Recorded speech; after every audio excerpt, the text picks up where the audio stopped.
Police అధికారులు మళ్ళొక్కసారి ఒక ఆదేశము వాళ్ళు జారీ చేసినారు.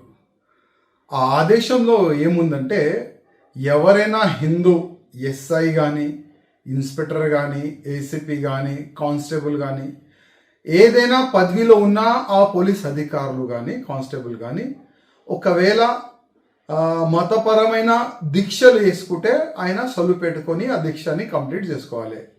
ఒకవేళ జాబ్లో ఉండి ఆయన అయ్యప్ప మాల వేసుకొని ఒకవేళ డ్యూటీకి వస్తే మేమైతే మెమోలు ఇస్తాము, కావాలంటే సస్పెండ్ కూడా చేస్తామని ఆ విధంగా ఒక ఆదేశం అయితే జారీ అయినది.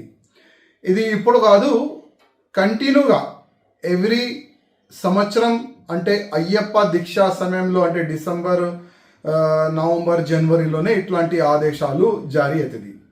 చాలా మంచిదే, ఒక రూలు ఫాలో చేస్తే చాలా మంచిదే కదా.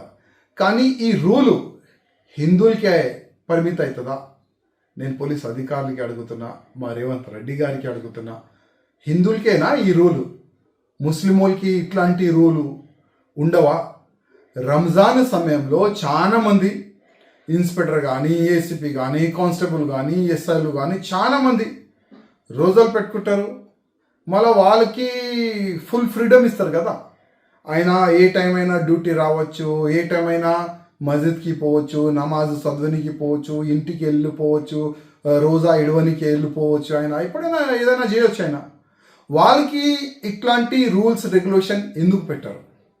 ఇట్లాంటి ఆదేశం రంజాన్ సమయంలో ఎందుకు బయటికి రాదు నేను అడుగుతున్నా. అంటే హిందూ ఫెస్టివల్ ఉంటే, హిందూ పండుగలు వస్తే, అయ్యప్ప స్వామి దీక్షా సమయం వస్తేనే ఇట్లాంటి రూల్స్ యాద్ వస్తుందా నేను అడుగుతున్నా. మా రేవంత్ రెడ్డి గారికి నా ఒక నివేదిక, రూల్ ముస్లిమ్స్ కానీ, హిందువులు కానీ, సిక్కు కానీ, ఇసాయిలు కానీ ఒకటి సమానం ఉండాలి.